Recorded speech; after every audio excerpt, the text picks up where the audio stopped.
Welcome in, everybody. It's the Fantasy Pros Dynasty Fantasy Football Podcast. I'm your host for the day, Scott Bogman. Ryan Wormley is off, I believe, saving the world. I was told that he was taken away on a secret mission, and he had to be real hush-hush about it, but he'll be back next week for sure. To join us today to talk about some preseason standouts, you've heard him on, of course, the 3 and Out podcast for the volume, John Middlekauf. John, thank you so much for joining us today. And are you ready for the football season? We are here. It's on the doorstep. Preseason is almost done. It's the Scrubs playing this week, and we are ready to rock and roll.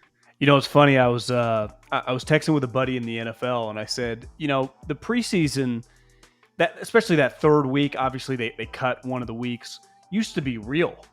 You would get starters versus starters for a half. And some of those coaches like the vibe of you go into halftime and then you get the one series after the half. And there was like a buildup. There was a sequence. You know, the first game got a series. If it went really bad, maybe you got 2. Second game, you definitely got a quarter. And this wasn't just Andy Reid running the road, right? This was every team for the most part. And now every other day you see a headline like this guy's out. I mean, the Atlanta Falcons put their backup quarterback on ice, which I looked for my podcast because I kind of went on a little rant about it. Patrick Mahomes and Lamar Jackson, I use those 2 examples. 2 guys drafted behind Alex and Flacco. They were not supposed to start, right? I mean, Mahomes redshirted and Lamar was supposed to, but they were so terrible. Those guys had, I think they averaged, when you combine the 2 of them, like 60 pass attempts. Lamar played in 5 games because they had the Hall of Fame game, and Mahomes played in all 4, and they played a lot. So now you get these backup quarterbacks. You know, if you're a good enough player, maybe it was the J.J. McCarthy injury that spooked them. My theory was they just wanted a no quarterback controversy. Because to me, in the first preseason game, I don't know, he just looks like Michael Penix. But I'm glad it's over. I guess it's a long-winded way to say. I am too. It is. We're getting down to the end of it, and you know, it's also like betting in the preseason is insane now because you just have no idea what these teams are going to do. Because some teams are playing their players, most teams aren't at all. Aren't the unders crushing right now in those? Crushing Always. right now. Always. Yeah. So Fitzy, I mean, preseason, we have some standouts here for sure. We have some risers and fallers, right? But what are you most excited about just to be done with the preseason? Because now I get itchy with that 2-week wait instead of a 1-week wait now. Yeah, I'm pretty excited to have it over with. And as John mentioned, there used to be like a predictable rhythm to the preseason where we would get the week 3 dress rehearsal and then everyone shuts it down in week 4. And now it's been more unpredictable. Like last week, my Packers didn't play anyone at all. And Denver did kind of do a dress rehearsal type thing. So Denver was favored by 7 and it actually wound up being a good bet. I think they won like 27-2. So, I'm just glad we haven't, other than J.J. McCarthy, I guess, haven't had any real major injuries, at least for fantasy. So better knock on wood, Fitzy. Yeah, it's gonna be your fault if it happens now. I know, but hopefully everyone treats preseason week 3 the way they used to treat NFL preseason week 4 and just pull the plug, basically. Great to have John with us. Clearly an upgrade over Worm. So of course. Yeah. But look, we woke up to, I'm a late sleeper, so I woke up to Jahan Dotson being traded in the division, gentlemen, which is somewhat insulting. I thought what they got back was pretty good for him, a 3rd and 2 7s. But John, I'll start with you on Jahan Dotson in this trade. Very weird. We heard Quinn and the coach is kind of talking negatively about Dotson, but he was playing in the slot a lot, which is a good spot in Kingsbury's offense. Obviously now he's gone. You move from maybe 2nd in a high passing offense in the pecking order, now down to probably 4th in a high running volume team in Philly. So what are your thoughts on this move for Dotson? Do you think this is good for him, or is this just way worse for him? Well, before I started talking for a living, I worked for Howie Roseman. And one thing Howie is a sucker for is value and highly touted players once upon a time getting for quote unquote relatively cheap. And this is a Penn State guy, so in their backyard. I think Washington is a little in the camp of, one, this is not their guy. right? First and foremost. So that it happens a lot, regardless what is said in press conferences. But, they also look at it like this is not a make or break year. So trading within the division, I would imagine he's a free agent, I would guess, after this year, right? So it's not like I could be wrong there. I haven't looked at his contractual status.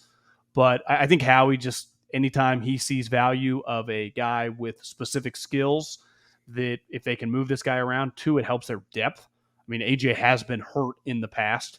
So, I mean, they're paying those two guys a lot of money, but I just think that he's Billy Bean. I mean, it's about value and it's about talent. And they already have a lot on offense, right? With those two receivers, the tight end, Saquon, the quarterback. I mean, they've drafted offensive linemen a ton in the last 5 years. So even losing Kelsey, they have guys to plug and play. I mean, their roster on paper, especially offensively now with Kellen Moore, is pretty intriguing, to say the least, right? Yeah, I mean, this is an enormous move, Fitzy, and it was very weird because like I said, Dotson was getting that good spot even in the first couple preseason games here, but all the talk was fairly negative, and now he's off to Philly and a bit buried, and it also hurts. A guy that we could have talked about on the standouts today is Johnny Wilson out of FSU, who was having an enormous camp and some really moving up the depth chart for Philly. I don't know. Now that you trade for Dotson, it kind of seems like he's going to be the 3. Right. It seemed like they were willing to go in with Johnny as their number 3 receiver, but apparently not. And, like Johnny's intriguing for sure, but I think maybe they wanted him as more the straight backup to AJ. Sure. So, they get their number 3 receiver. It does seem like good value. You're getting a recent first round pick for a 4th and 2 7ths. But I feel like there is maybe some element with the Commanders. They don't make this move with a division rival unless they're pretty convinced that they're not going to regret it over the next couple of years and that like Dotson can't hurt them. If not, thinking they're giving the Eagles a poison pill. But I don't know about that, or maybe they just mismanaged him. So we'll find out. I mean, I guess I have to drop Dotson a little bit. I don't know that I'm going to really. It does make me more interested in Luke McCaffrey. I think this clears out a way for him to get snaps there. Maybe some low-level dynasty value for like De'Ami Brown and Olamide Zaccheaus as they, move up a notch in the target pecking order in Washington. And I don't know what I wanted to ask you guys. Do you think this maybe foretells a Brandon Ayuk trade to Washington? Are they paving the way for this? Because, I mean, we have seen Brandon Ayuk express his fondness for Jaden Daniels and the desire to play with him. Do we all of a sudden see an Ayuk trade? What do you think, John? I mean, I feel like we're trying to force this Ayuk trade to happen at some point, and I don't know if we're ever going to get it. It's one of the most exhausting. I appreciate CeeDee Lamb. Call me when the contract meets my demands. I'm not showing up. Or even Jamar Chase. I'll stand here. We all know I'm not getting traded, but this is the number. Let's figure this out. I feel bad for John Lynch a little bit. He's had to have about 700 meetings with Brandon Ayuk, which this is not exactly Jerry Rice or Randy Moss here, but I like Brandon Ayuk. Really good player. I think the problem for this trade is, and you saw, did you guys talk about the potential trade that the Steelers had was like a second round pick and I think a late round pick?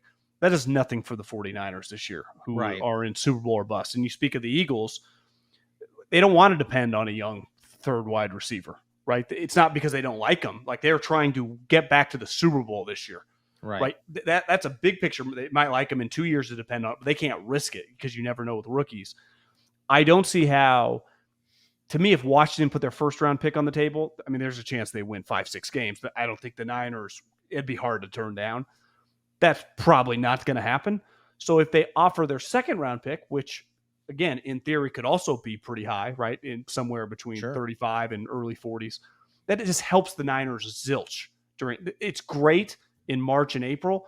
It does nothing for them this year. So I just don't see the fit. The best fit by a mile was, okay, if we are going to trade you, you'll give us your second round pick and a 1-year rental of Amari Cooper, deal done. Right. And the Niners, I think, were ready to do that deal in a heartbeat 2 weeks ago. And he got cold feet because he didn't want to go play there. But so you can't demand a trade and then the 07 Patriots aren't out there for you. And I just, I just don't think it's a fit from I think the Niners would do a trade if they love what they're getting back. I just don't see what Washington give them back if the first round pick's not on the table that would make any sense for them week 1 against the Jets. I think exhausting is the perfect word for this because I'm a Steelers fan, and my co-hosted in this league and also here at Fantasy Pros, Chris Welsh, huge Niners fan. He's been saying from the jump exactly what you just said. The Niners are not doing this deal unless they get something back that helps them this year because the window's open. And you have limited options, and Brandon Ayuk has shut down a bunch of those limited options. So, and Dotson probably would have been the receiver they wanted back. right. Like, I don't think the 49ers are taking Olamide Zaccheaus and a pick to get that deal done. They'd take Terry McLaurin, maybe. Yeah. I do think if they would have pulled off the Cleveland trade, I think Amari in San Francisco would have been pretty interesting. Yes. I think so too. I think he's being underrated right now. So I think the Niners were like a second round pick in Amari, even if you only get him for the year and it kind of clears up their books a little, they're like, deal done. Right. Yes. Absolutely.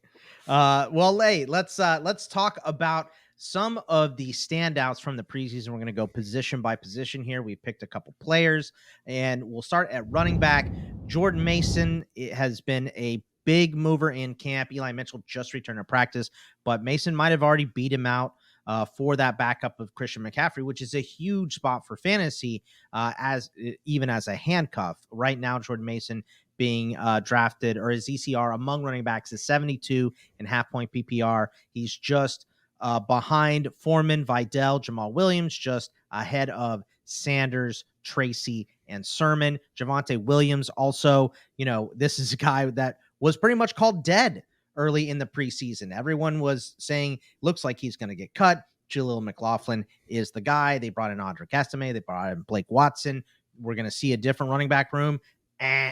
Javonte has proven again to be healthy after the ACL injury that really stunted him last season in his recovery. Right now, his ECR is 27. He's going just behind DeAndre Swift, Zamir White, Tony Pollard, and just ahead of Brian Robinson, Devin Singletary, Jalen Warren. And another guy to bring up a little bit lower, Braelon Allen. His ECR is 56. He seems right now to be the straight backup to Breece Hall, but we're getting a little word that Isaiah Davis is pushing him. He still remains second on the depth chart, Braelon Allen, but Isaiah Davis making a little bit of a name for himself. And he is at 56. The guy's just ahead of him, Jalen Wright, Kendry Miller, Rashawn Johnson, just below Bucky Irving, Eli Mitchell, and Dameon Pierce. So, John, when you look at these running backs, Mason Williams and Braelon Allen, who stands out the most here for you?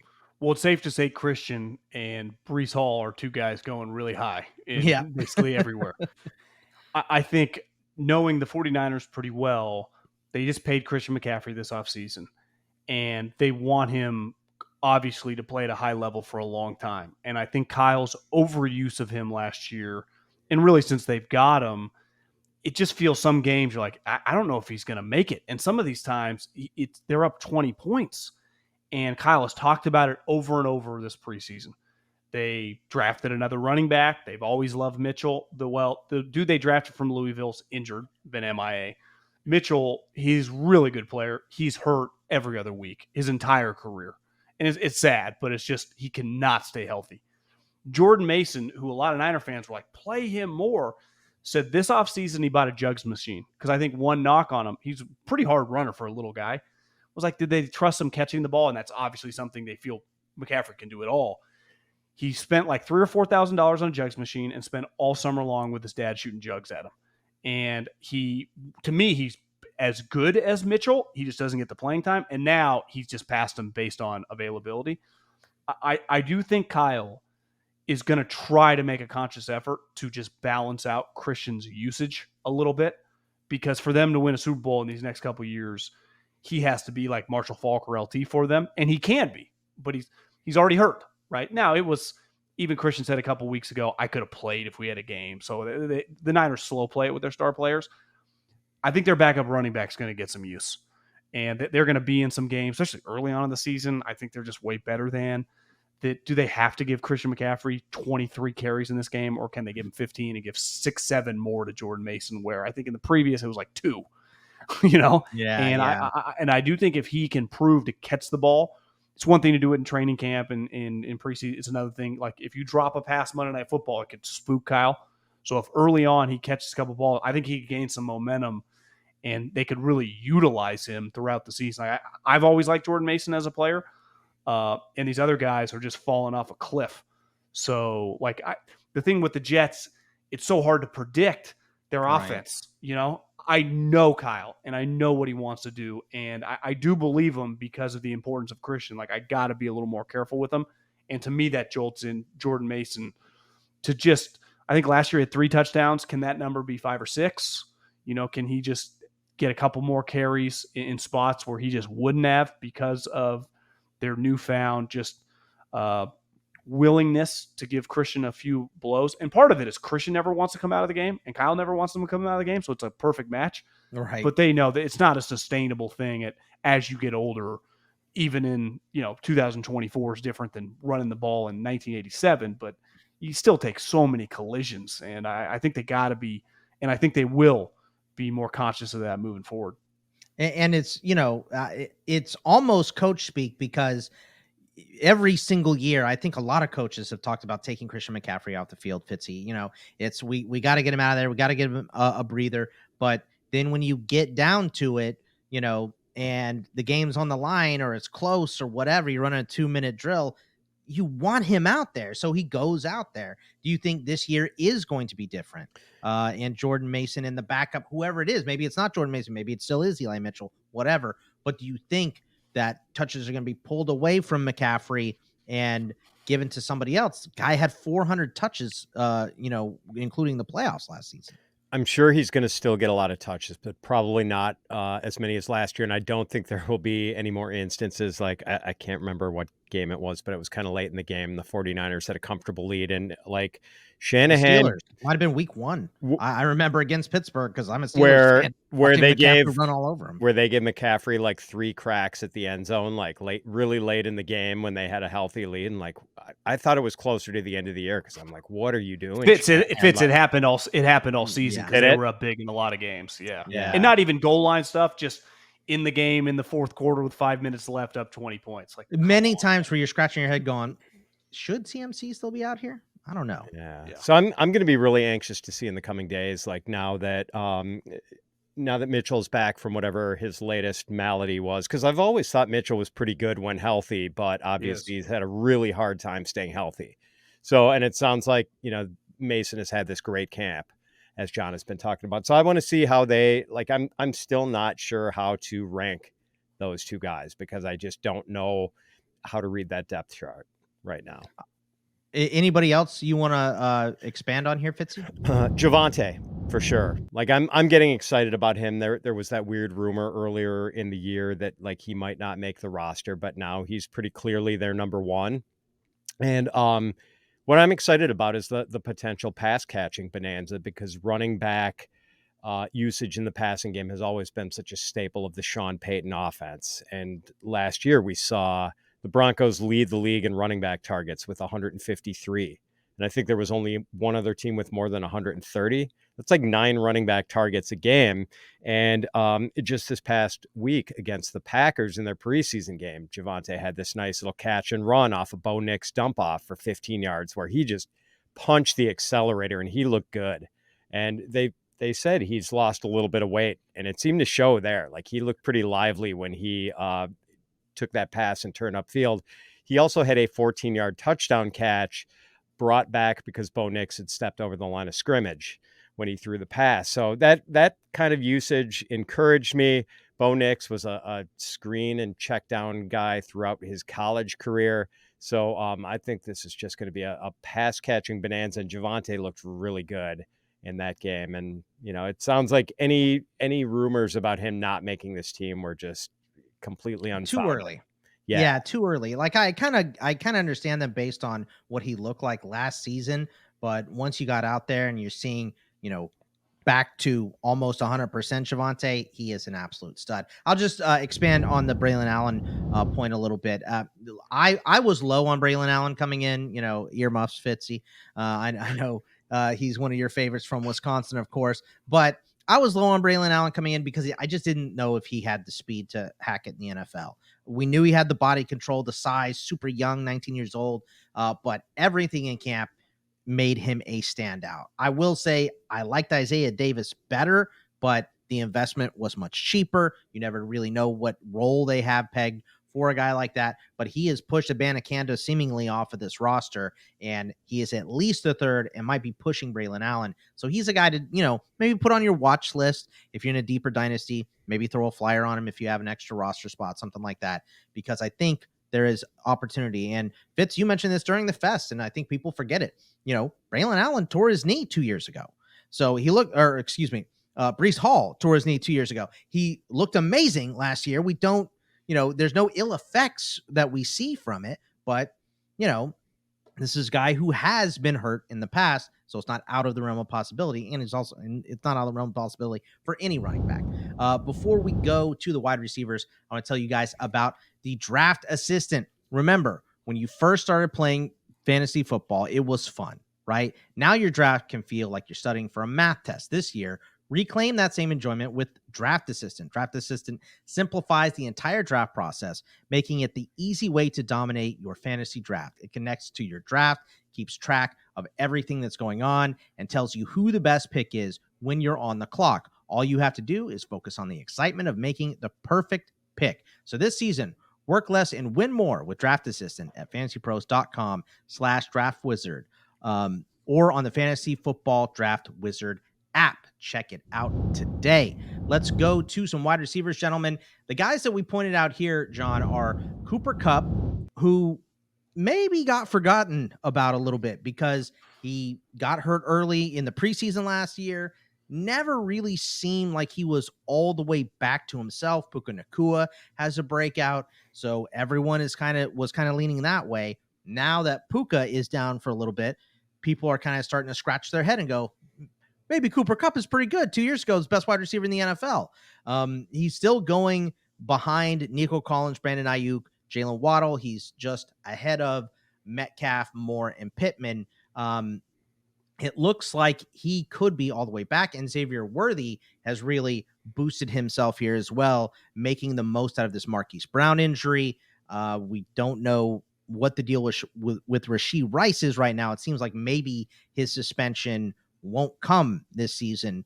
The NFL's weird with that stuff, so I'm not really sure. But what are your thoughts on those two guys in particular, Cooper Kupp and Xavier Worthy, John? Well, I'm a big believer when a quarterback loves another wide receiver, like personally, like they have a very close relationship. You saw it with Tom and Edelman, and early Tom with Wes.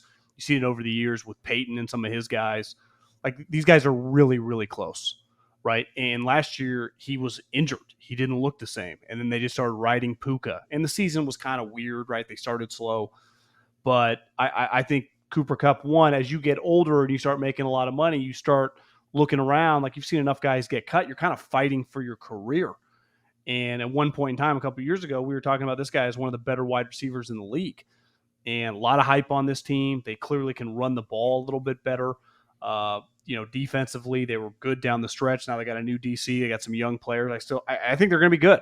And if they're going to be good, I would imagine Cooper Kupp, if he's healthy, is going to have a large quantity of targets, right? It's like you talk about Xavier Worthy. In theory, it makes a lot of sense, and you watch him in the preseason game, but you never know rookie wide receiver as the season goes on. Like, is it a little overwhelming? Can he handle, like, I know Cooper Kupp mentally, and if he's physically right, can handle everything. There are no questions. It's just, is he on the field? If he's on the field and he's healthy, which he didn't look like himself last year, right? And part of that's why they kept going to Puka. And I just think when you get a rapport on and off the field with high-end players, and that's what Stafford and Cooper Kupp are, I'm with you. I think they get a big bounce-back season from those guys. Again, assuming health, and both those guys are health risks, right? Both of them, Stafford's already been injured in the preseason.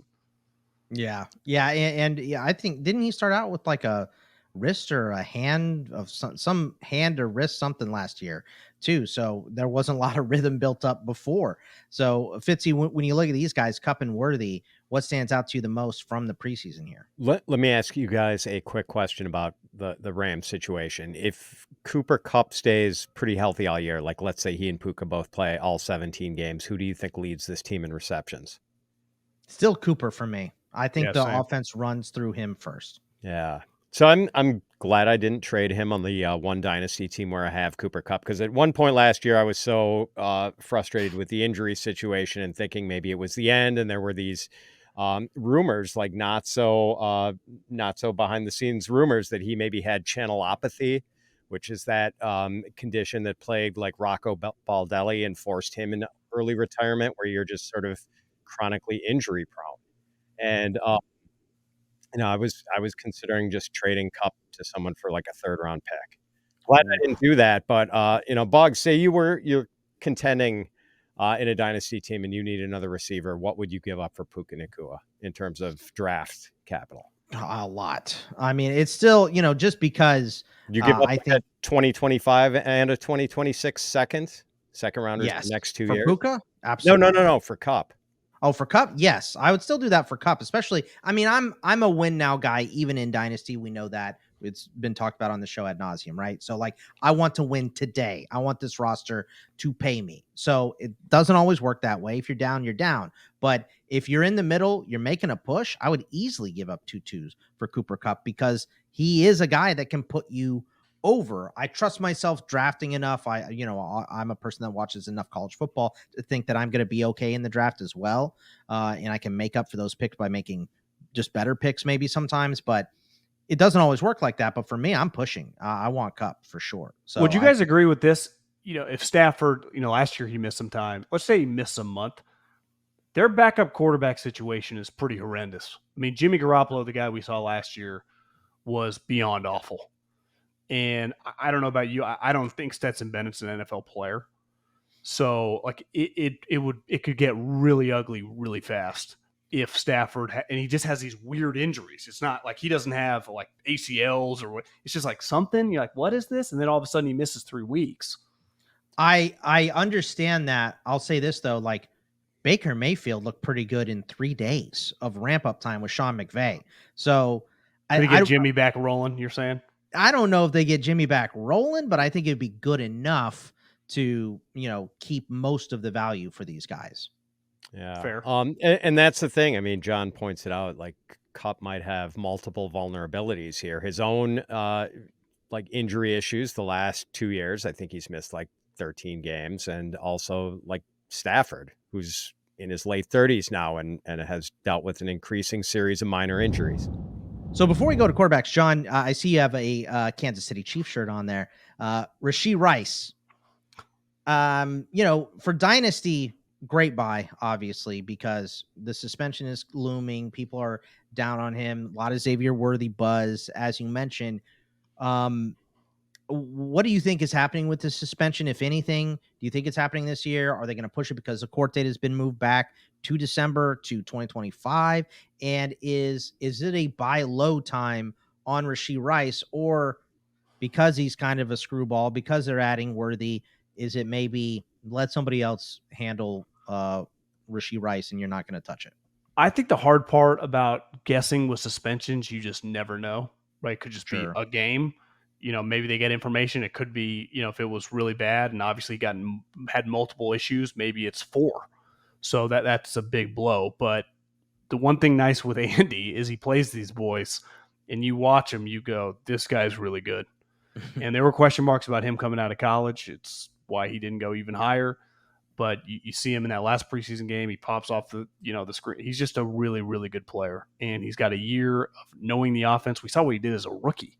So if you told me he had no issues off the field, I would expect a massive year out of him, wouldn't you? If I just said, this is a good guy, never been in trouble or whatever, he's just one of the Chiefs' main guys, I'd be like, he's going to catch 90 balls for them and have 1,200 yards.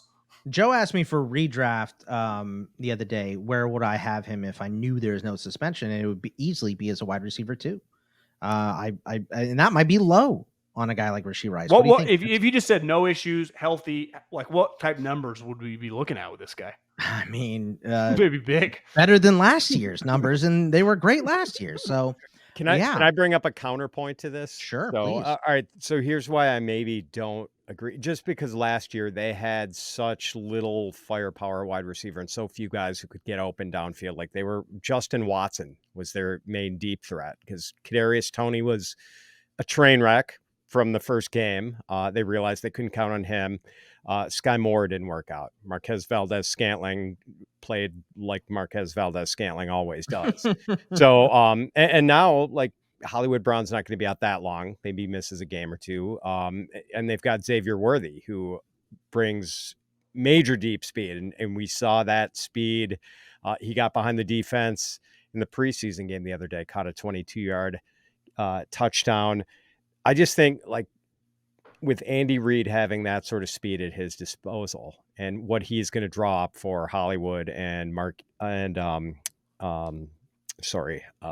Xavier Worthy. Yeah. I mean, I think Rice is still going to play a big role. I just don't know if he is going to be targeted quite as frequently as he was last year. I mean, I still like him. I agree. He's a really good player. I just don't know. Like last year, I think his big target numbers were largely out of necessity, and maybe they don't need him quite as much this year. My counterpoint to that would be Travis Kelce's going to retire at some point, and that is going to leave a massive hole in this offense for some of those shorter routes. And I think Rashee Rice right now would be the guy to fill that role. So I just think there's value there even beyond, this season with some of those guys on the roster still.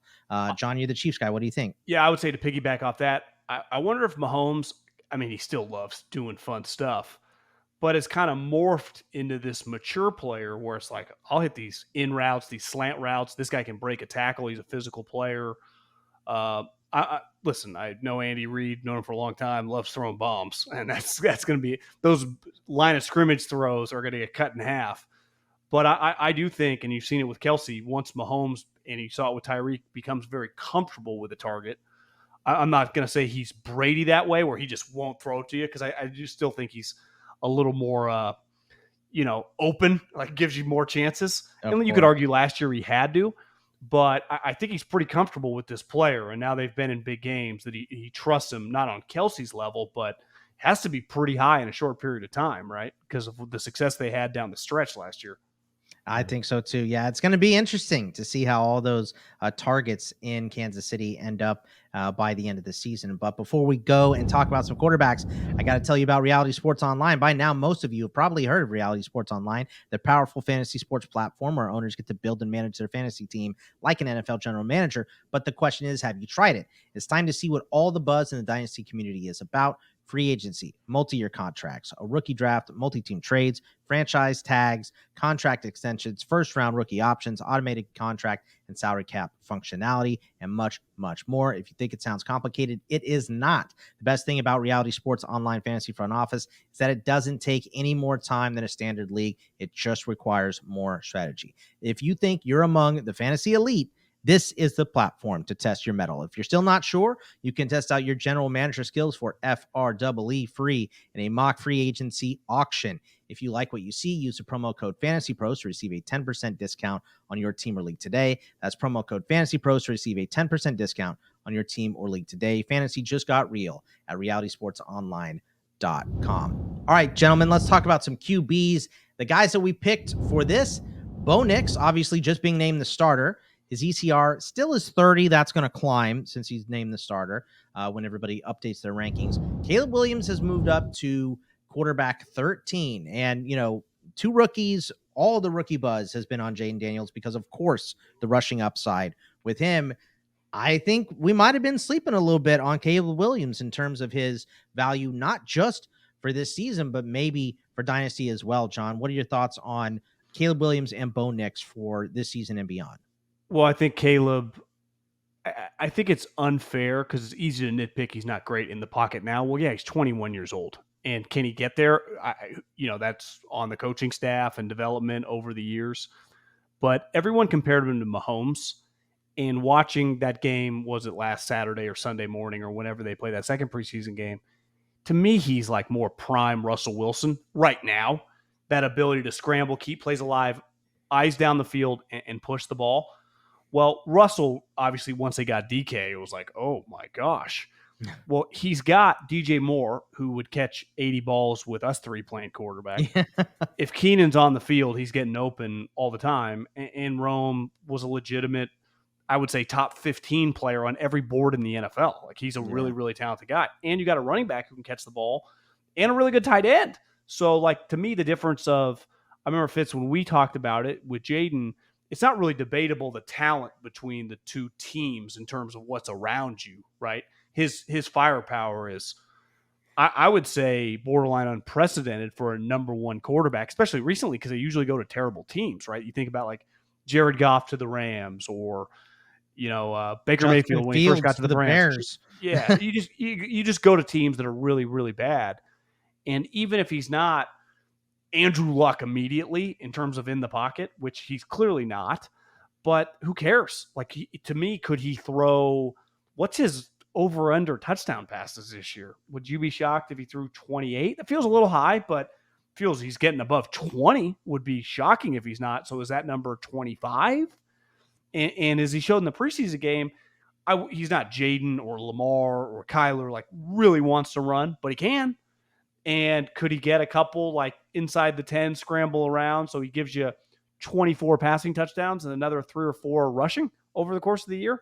Like, I think his stats, I don't know in terms of like completion percent and all that. I just mean touchdowns, yards, and a couple rushing touchdowns. Like, they're going to be there. I promise you that. How could they not? Yeah. I mean, Caleb looks primed. I see his yards at 3,500 is his over under. I don't see the touchdown total here. What would you guys, if you had to take an educated guess right now, what would you expect touchdowns throws from Caleb Williams? They're going to try to throw it a lot too. 22, you set it low for a rookie? I'm going higher, 26. And 26. Like John said, like 28, 29 wouldn't shock me. With the pass catchers he has, DJ Moore and Keenan Allen and Rome. And Rome looks fantastic. 23 and a half. I found it. 23 and a half is the Vegas odds. But they're going to hit some big plays too, right? Because Rome and DJ, Keenan's not going to go for 50-yard touchdowns, but those other two could have, 3 or 4 in them.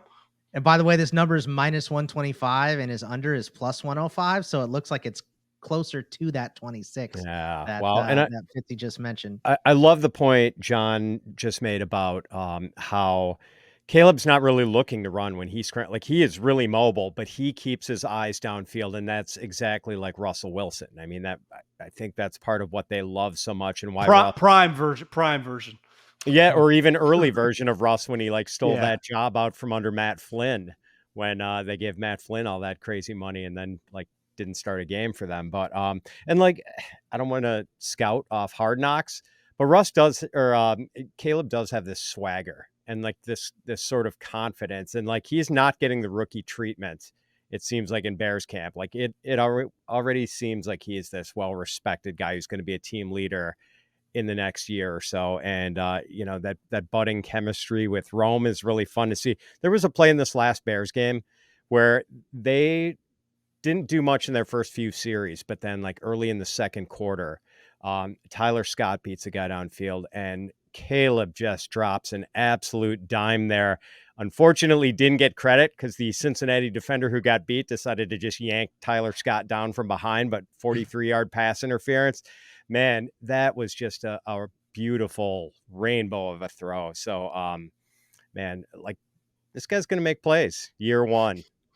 So he's going to be so good. I mean, he's not Mahomes, right? But I do think he could develop into that Mahomes skill set. That's why he's getting those comps, is because we don't see guys running around in the pocket like that. Like there's Seneca Wallace. It's Mahomes and it's Caleb, and there's not a lot of archetypes that are like that. So I think that's why you're getting those comps. The most recent successful guy is Mahomes, but this is the opposite of what they're giving Bo Nix, right? Like Bo Nix was really good at Oregon. Obviously, we don't think he is of the level of Caleb Williams. He wasn't even considered in that top realm. People were questioning whether he's going to be a first round pick. He ends up in Denver, right? They don't have the tools there in Denver, but he is getting the starting job. John, is this too dicey to mess with Bo Nix immediately? Can this stunt him, or is this good for him to get him out there and get him reps? Another quick comp that I think if you look before everything got weird and he's not a good player anymore, but early on, Deshaun Watson with the Texans. Roll out, scramble, good. eyes downfield, throw the ball. That's and if you look at his numbers, I mean, he was throwing a lot of touchdowns right away. And they had some wide receivers. I think that's a similar, body type's a little different, but in terms of their play style, scramble, keep plays alive, make plays. I liked Bo Nix. I remember before the draft, I went and watched him because he was kind of, all the other guys were getting a lot more praise, a lot of negativity around him. And I remember it reminded me a lot of Derek Carr and Jimmy Garoppolo as college prospects. Now, he was playing at a higher level school. Now, those guys went in the second round, and Derek immediately became the starter. And obviously, Jimmy had to sit behind Tom, but he would have been a starter on basically any other team by like year 2. And you watch Bo Nix, and right away, to me, he's like under command and has more control than those guys did immediately. Makes sense. He has more college starts than, any guy. Are their wide receivers a little better than we think? We know, we talked about their running back room has a chance. I mean, Javonte was one of those guys that he was, I think, 35th pick. But I bet if you talk to most GMs and coaches in the league, he was one of their favorite players in that draft. It just got into a weird situation, second year Russ and Nate Hackett, then he gets injured, and then he's really, really talented. Well, you can throw him the ball. And Sean Payton is just, love him or hate him, he's been one of the better offensive minds in the league for right there with Andy Reid the last 25 years, right? So, you're talking about a great offensive coordinator. I think there's something to be said about whether it's your job, whether it's a relationship, regardless, when you don't like somebody and you're forced to be with them professionally, personally, it drives you nuts. And it's the polar opposite when you really, really like the person you work with, you're with, whatever. And that's what Sean Payton couldn't stand Russell Wilson. That was clear early. It's the polar opposite with this. Like, he kind of tried to do the old school Bill Parcells, make him earn it. I think the moment he threw like 2 passes in the first preseason game, it was over. He loves this guy. And he loved him from the moment they started scouting him in the draft. And you watch him physically, like a little faster than you think. I would say a little better arm than you think. Clearly pretty accurate. They're going to get rid of the ball fast. He does not have the weapons, of Caleb. But I think big picture, it might not happen. I think there's a chance he's a pretty good player in this league for a while.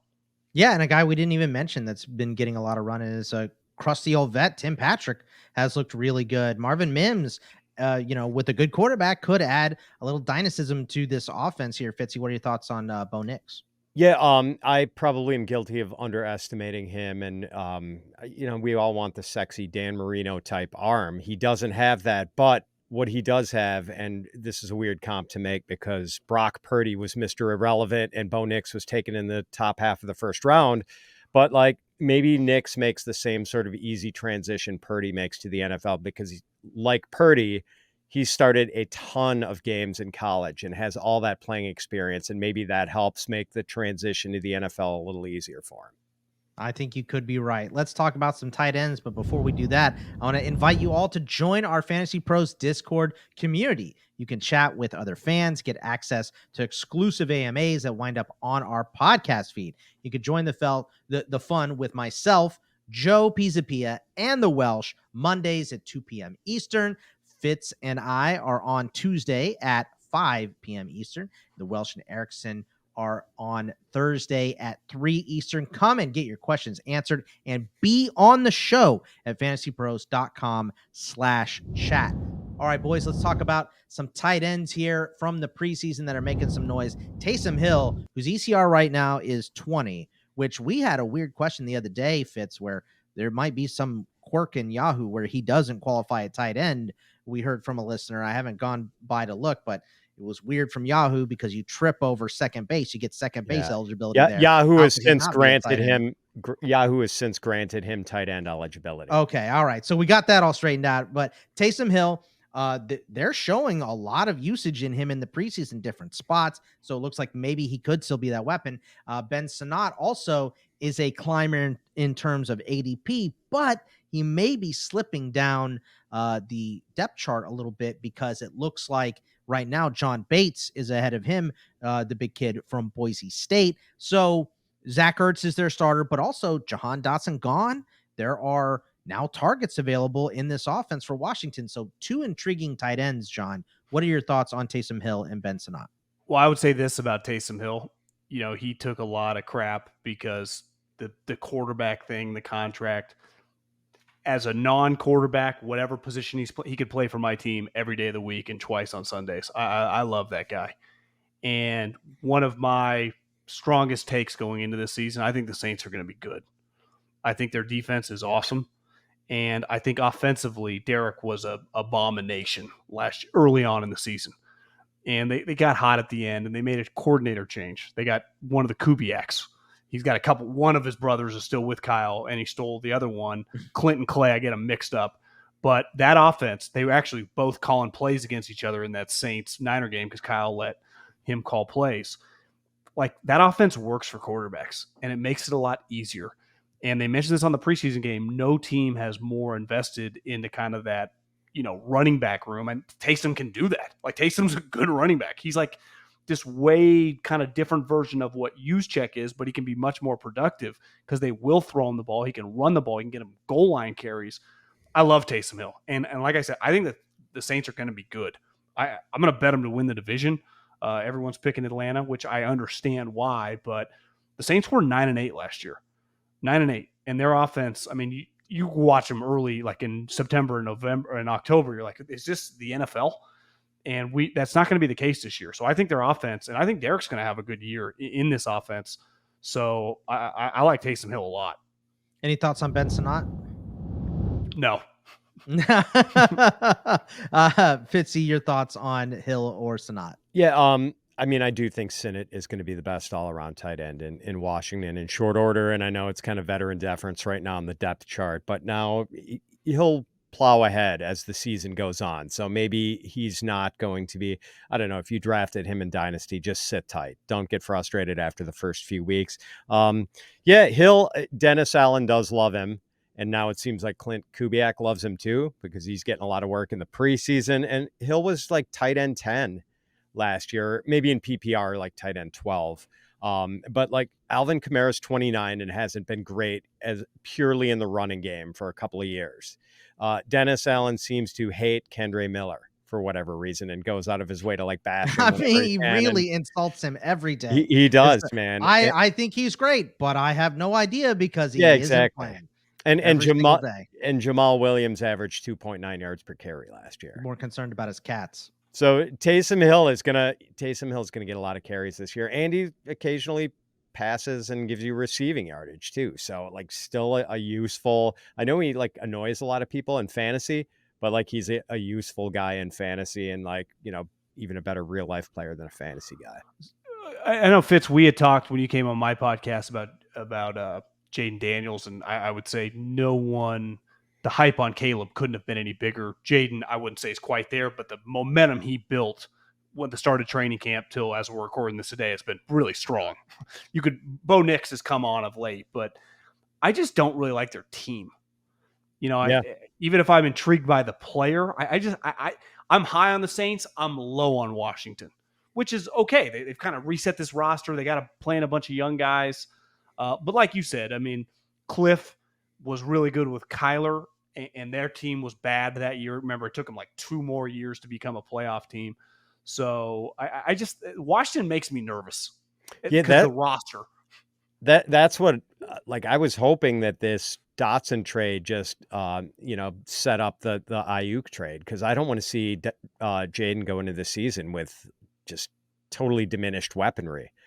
There's so much riding on this kid. Like they got to get it right with him, and that involves like putting talent around him, and instead they're getting rid of pass catching talent. I mean, because his wide receiver room last year was better than what he's dealing with right now. Yes, by a wide margin, so much better last year. Tons of NFL players. I don't know if they're long-term NFL players in Washington behind Terry McLaurin. So we'll see. Fitz, before we go, I want to ask you this question. With these two tight ends, if you're a team that is firmly in the middle, You're not sure which way you're rolling, right? This season, maybe a couple things break your way, maybe a couple things don't. Between these two tight ends, is it Taysom Hill on your roster? Or is it Ben Sinnott? Yeah, it's Sinnott. I mean, Taysom's Okay. what, like 33 now? I forget what his Yeah. age is, but We like came in he's the league at like 30. Closer to, right. yeah. The After BYU 16 thing. medical So red shirts, right? yeah, so like it's got to be Sinnott, but I mean for this year, I mean I would certainly bet on Hill to have the greater fantasy impact. Okay. Can I ask you a quick question about a guy that I've read a couple articles, and people have been kind of shorting this player. I think he's got a chance to become one of the best tight ends in the league. And you look at his last year, I mean, he when Kyler came back, Trey McBride, and now you add Marvin Harrison to just take a little pressure off him. I think we could look in a couple years, and especially as Kelsey kind of ages out and Kittle ages out. I mean, this is right there with Laporta. I mean, I didn't know that much about him coming out of Colorado State, but I remember early on in the season going, this guy, this is going to work. And I think him and Kyler, I think he's going to have a big year.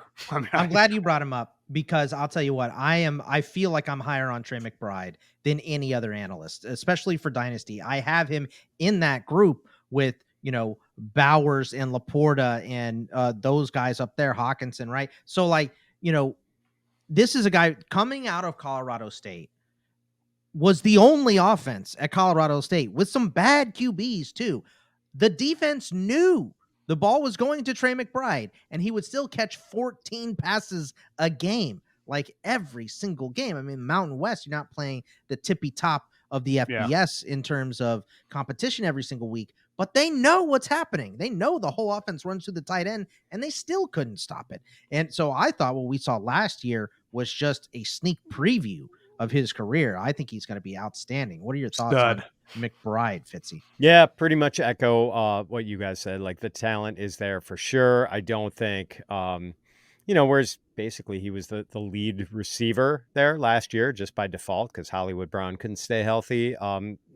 Obviously, he's going to have to yield some targets to Marvin Harrison Jr., but probably good that there is another threat in that offense so that, teams aren't overwhelming. I'm glad Kingsbury. I'm glad Kingsbury's out of there because it felt like a weird pick for that offense because Ertz was there, and obviously he brought Ertz to Washington with him. So if he was still in Arizona, we may not be talking about Trey McBride right now. So the one thing I'd say about Marvin Harrison is obviously he's a stud prospect and really good player, but he's by far going to be their best receiver. And they play in a really, really good division with good defenses. And we would imagine Seattle's going to be better on defense now that they got McDonald. Is that, in the Big Ten, it's you're not exactly seeing star corners. Now you're playing just high end corner. You're playing these defenses. I know you can't truly double team a guy like a punt, but they're going to be really aggressive with him. How would you not be? So how many teams have Luke Kuechly and Fred Warner at linebacker to go? Which I just think Trey's going to end up getting open because everyone's going to be focused on the young guy who, one thing coming out was pretty clear. And he even said this, his dad said it, like, I wish he was a little more aggressive. It's not really, he's kind of go with the flow, which is awesome when you got other sweet guys, you one-on-one coverage, no one can cover him. But I don't think he's going to see like one-on-one coverage a lot. Yeah, I think you're right. And we've talked about that too. Like for the value, Marvin, you get no discount, right? Like he is up there, even in redraft. Like in Dynasty, he's super high, but even in redraft, you get no discount. So it makes a guy like Malik Neighbors maybe more valuable in terms of the rookies. Like you can get him, closer to the end of the third, where you're picking up Marvin. Marvin is a borderline first round pick right now. So yeah, I think. Marvin is great, and I think he makes Trey McBride better. I think you're right, John. So if you put Malik Neighbors right now with, let's just say, like a top 10 NFL quarterback, where would he rank? I mean, if I just put him right like next Prescott, to Marvin, right next to Marvin, Cousins, I think right next to Marvin because I had them neck and neck right there. I mean, and I kind of still hold a candle for Daniel Jones, right? Like this is. He's not good. I'm not going to sit here and tell you he's good, right? But I'll say that Malik Neighbors is by far the best wide receiver that he's ever had. And, his best receiver before he had Malik Neighbors was Saquon Barkley, does not play wide receiver. So they haven't surrounded him by a bunch of talent in New York, and he's done what he can. So maybe adding a little bit of talent around him and a guy like Malik Neighbors makes him pop. I wouldn't bet on it, but I hold I'd still light a candle for Daniel Jones. Hey man, 2 years ago in Dable's first year there, the Giants were 16th in offensive touchdowns, middle of the pack. There's at least hope for averageness there, and maybe even better than that with Neighbors. And most teams, the one pick he threw down the sideline to Derek Stingley. I got news for you. Derek Stingley might be the best corner in the league right now. So exactly. Most teams do not. The Eagles' corner would have been 4 yards behind him. So this is why I hate that we don't have IDP in fantasy football, because we could sit here and talk about how great Derek Stingley's camp was and how he finally looks like he's worth that number 4 pick overall, like he did that year at LSU when he was just, shutting off 50% of the field. When you say from a gambling standpoint, he's got defensive player of the year capability these next couple of years. One of those guys like 10 picks, 3 pick sixes, bunch of PBUs. You're just like, is this the next Revis, right? Type, right? Because physically he's much different than Sauce in terms of his twitchiness, and he's just an old school. He's an elite athlete, right? What do they say? It's 70% of the world is covered by water, and the other 30% Derek Stingley. So that will wrap it up for us today. John, thank you so much for joining us. Please give out your socials, tell everyone where they can find you and what you're working on. Yeah, 3 and Out Podcast. You can subscribe wherever you get your podcasts. We've got a YouTube channel. We put it all up there as well. Find me on, I'm probably on Instagram more than the old X Twitter machine, but you can find me on both at John Middlekauf. That's just my name, 2 Fs. So, all the content's up there. We post everything and podcast every day. So we'll keep rocking. And now football is not officially back, but pretty close. We're here. We're on the doorstep. We're knocking on the door. It's about to get open, and we're going to get that first Sunday where everybody sits down and gets ready for 7 hours of football. We are absolutely ready. So that will wrap it up for us. We appreciate you guys, and we will see you next week. Take it easy, everybody.